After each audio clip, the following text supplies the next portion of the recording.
And welcome back everybody to Evermoor. It is a beautiful waterlogged day here in the Axolotl Kingdom. Monsters are spawning everywhere. The day seems to be going quite normally. Let me just take care of a few of these guys, and then I'll get into what I was going to talk about. Oh my goodness, are you kidding me? Another trident? I have like 20 of these things. I think I've cleared out enough ground where I can talk for just a few minutes before they start appearing again.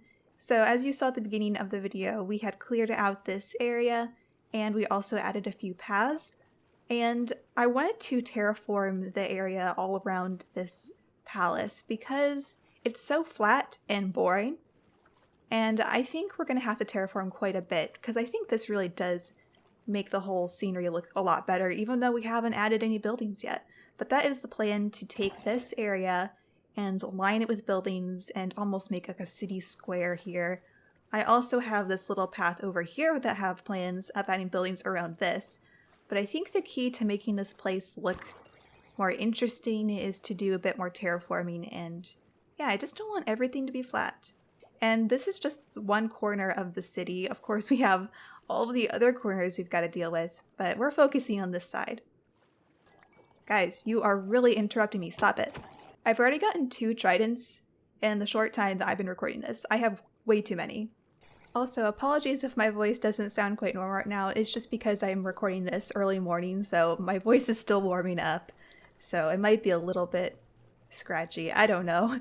I always feel like my voice sounds a little bit stranger early morning, but I wanted to get this recording done.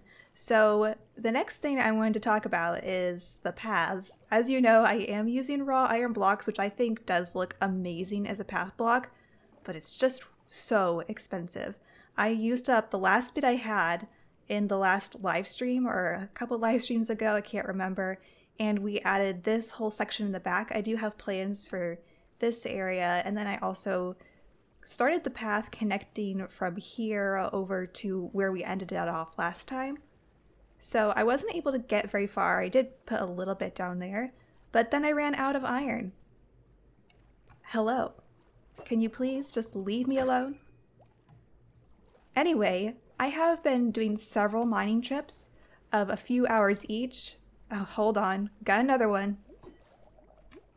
I have been doing several different mining trips, and this is the amount of iron I have been able to collect.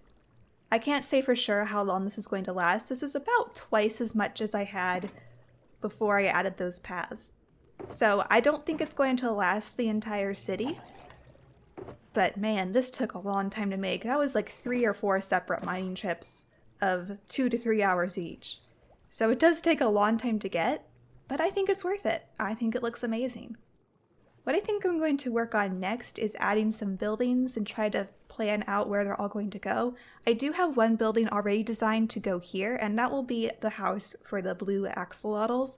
So that is one I did already design, but all of the other buildings that are going to go over here, I think I'm just going to make those up. I don't really know if I'm going to pre-design everything just because I'm going to want to do so much.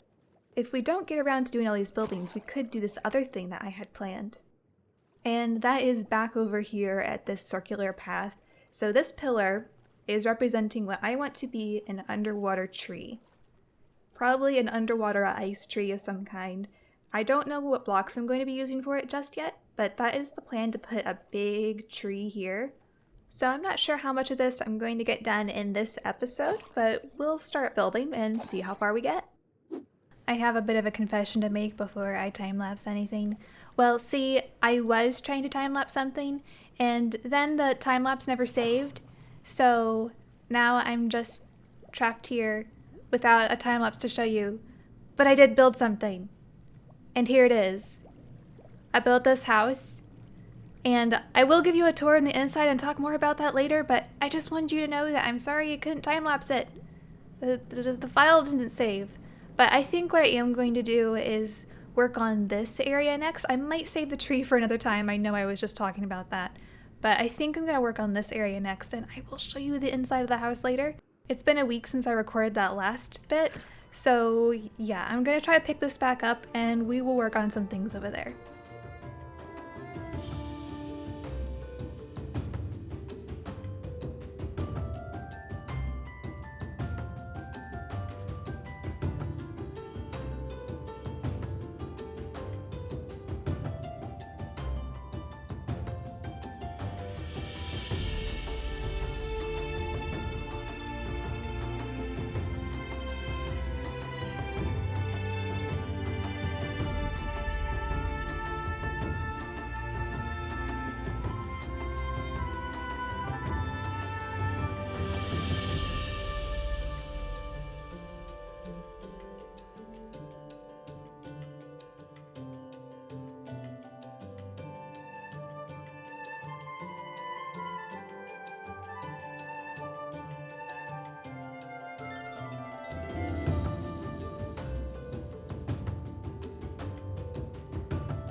Alright, we're going to start here at the Blueberry Manor and then work our way over to the more recent section that I just time-lapsed. Since I didn't get a time-lapse of this, I figured it's only fair we look in this first. So let's kill a few more drowned. They are absolutely annoying. And let's go up here. I still have a lot of landscaping to do on the outside. Just ignore that. But we do have an interior in the Blueberry Manor. Alright, let's go in here. Mr. and Mrs. Blueberry should be home. But I want to explore this house a little bit. So let me back up. The idea behind this house was to make it a combination of an actual house and then a fish tank. So that is why the ceiling is completely glass. And it's got like a glass dome type thing. But it's also an open concept, so there's not really many different rooms. There is a wall here and a wall here that go into the bedrooms, but that's about it. Everything else is pretty open. Now, one of the challenging things about this house was trying to find ways to decorate the inside because you can't waterlog every single block. So I did the best I could to find things that I could use to decorate the house that are actually waterloggable. That's a strange word. Is that even a word? Waterloggable. The waterloggable block. Anyway, this is the kitchen. I love the kitchen. I'm not the best at interior design, by the way, so if you have any tips, I'm open to ideas. I was really pleased with this, though. We did manage to get a campfire under here and put some fish on it. It looks like they have some fish set at the table since we can't do item frames. So that was a really cute idea. I think that's my favorite thing in this whole house. We have a few rails there to look like burners on the stove. And we have a little desk area. They have candles that cannot be lit. And an amethyst just because it's pretty and it's decorative. We got a little library. And I have some random pieces of coral throughout here. I do like this little lamp here. We have some couches and little tables using drip leaf. And this is the kids' bedroom. And by the way, there are no kids yet. We're going to be giving them some children. And this is the master bedroom, which is pretty ugly. There's really not much to do in here. I don't know. I was running out of ideas pretty quickly. They got a little magma block fireplace that does not have a chimney, but you know, we're just going to pretend it does. And then this other living space with this other couch. And this gives you a nice view of the city that is under construction. So, in a way, all of that work that I did over there was purely to give them a good view, except they're looking the wrong direction. See, look, they're looking over there at that dolphin. Now, this is a problem with axolotls. They always get stuck in glass panes or wall blocks. So pretty much once they get stuck like this, they can't pathfind their way out of this. And they're going to be stuck like that forever until I move them. And then they'll get stuck there again eventually. But, you know, we do need to move them so that I can actually breed them.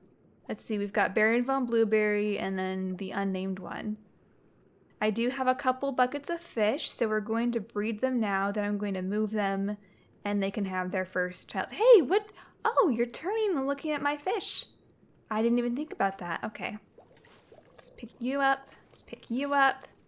Alright, don't get stuck now. Baron? Baron, why are you getting stuck? Okay. Not interested, I see. It is really cute when they actually swim around the house and they don't get stuck, but they don't seem to be interested in breeding right now. Alright, I'm going to try this again because it didn't seem to work the first time. There you go. There we go. Finally have a third one, or we should. Where did it go? I didn't see any baby come out. Oh, there's the baby. Found you. You're gonna get stuck too, are you? So anyway, the pathfinding on these guys is completely broken, but I do know for a fact that they are safe in here. They can't hurt themselves in this magma block. I have that sealed off. And I think everything else should be safe. They can't escape. And we have the double door security system so that I can easily get in and out, which is nice. Now let's get out of here and I will show you the rest of the buildings that we were working on. Of course, there's not much to them yet since they are just exteriors. And I have plans for some of them, but not all of them. I'm probably just going to make up something to put inside. I don't even know if I'm going to furnish everything, because when you think about it, this is just a very small corner of the city. This is such a small section. Just to give you an idea, let's swim to the surface real quick. It's nighttime out here, but you can see that's the section that I was just working on, which is still very much a work in progress. There's not a lot there. I mean, it looks like a lot, but it's not a lot. There's gonna be a large drown attacking me while I try to talk. Alright, I'm just gonna try to dodge them as best I can. So this is the area with the buildings. It's not all lit up yet, of course, that's why you can't see it very well, but when you think about it, that building there is going to be the center of the city. So this is just one tiny corner of the city. I want this kind of stuff to appear all around that building, covering everything. So you can imagine this is going to be quite a long project. I'm probably going to have to take breaks from it and work on some other things. But you know how I am, I easily get distracted. As I've been working on this, I've actually been thinking of other things that I want to do on the server. And I don't know how I'm going to get it all done. I just don't know. One of the hardest things about this place is trying to come up with a style that looks like it's an underwater aquatic style, but also looks city-like. So over here was my first attempt that you saw, and I don't particularly like this section. But as I progressed, it did get better. This building was a little bit better, still not perfect, but then I made this building. And I think this building is exactly the style that I want to see everywhere. But then after I made that, I made this building, which is kind of similar, but not really. I think I've discovered that the best way to get the underwater look that I'm going for is I need to incorporate as many glass roofs as I can, or dome-like roofs. When the glass is on just the wall like that, or if it has a flat roof that isn't glass, it just doesn't look quite right. That's why I like all of the buildings that have a dome roof or glass covering just the top half of the building. I think it looks better than these ones that have it as a regular window on the side. And it can work with the regular window on the side, you just have to do it in the right way. Like over here it looks better because it fills up more of the space. And also incorporating a lot of curving shapes in the walls as well. That's something else I've been trying to do. Have the walls curve around a lot, have the windows even curve up the side of the wall. So all of those things combined gives me my aquatic city style. And I know they all look so different right now, but they still kind of match. I can't remember if I mentioned it before, but none of these have interiors yet. Some of them I haven't even dug out all the way. I believe this one, if we go in this one, it's still quite a mess, and it does connect to all of these caves that we've got to seal off. So it's going to be quite a bit of work getting the insides of these all built out. And I don't really have plans for what's going to go inside each of these buildings. So far though, I think I'm going to turn this one into a library. And that is because down here we have this zombie villager that I want to turn into a librarian. He's been there for ages, and I figured I might as well keep him and make him a resident of the city, which also means I need to drain this building of water at some point before I can actually start building. Or I guess I could start building before I drain it. It doesn't really matter. At some point it will be drained and we'll have a villager wandering around in there.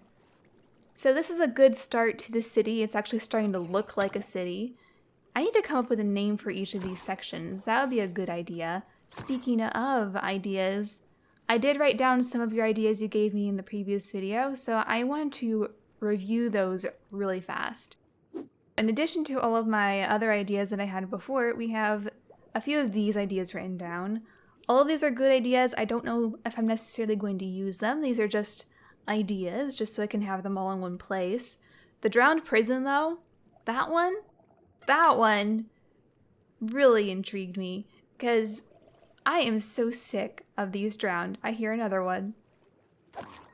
So I don't remember if I showed you the copper farm that I had made, but with the copper farm that I had spent hours and hours AFKing at, in addition to all of the drowned I have been killing while building all of these things underwater, I have racked up 74,000 drowned. Over 74,000 drowned killed. I'm pretty sure it's my most killed mob in this game. It's kind of ridiculous. Like I said, I don't know how much of that is from the actual mob farm and how much of it is from me building, but you see how many I kill when I'm building? It's ridiculous. Just join my live streams and see. It's like every 2 seconds I have to kill a drowned. Get out of here. And I do need to work on spawn proofing or trying to spawn proof this area. That's just not a priority right now because it's going to take forever to do that. I mean, imagine trying to spawn proof the ocean. It's just not going to happen. There's still so much I want to do in this episode, but I think this is a pretty good stopping point for now. Hopefully next time I'll have some interiors done, and I want to get this path figured out and this whole central area figured out. I want to add lighting everywhere. I just want to decorate this entire area. It would be a good goal for me to finish this area completely before moving on to another section of the city, just because I have so many things to do. I don't know what the best way to go about doing something like this, because this is technically the first time I've tried building a city of any kind or something that spreads like this. So I don't know what's the best way to do it. How do you usually go about building a city? Do you build the shell of all the buildings first and then go back and do some interiors? Or do you finish one section completely and then move on to another section? That's generally how I want to build, so that's what I might end up doing.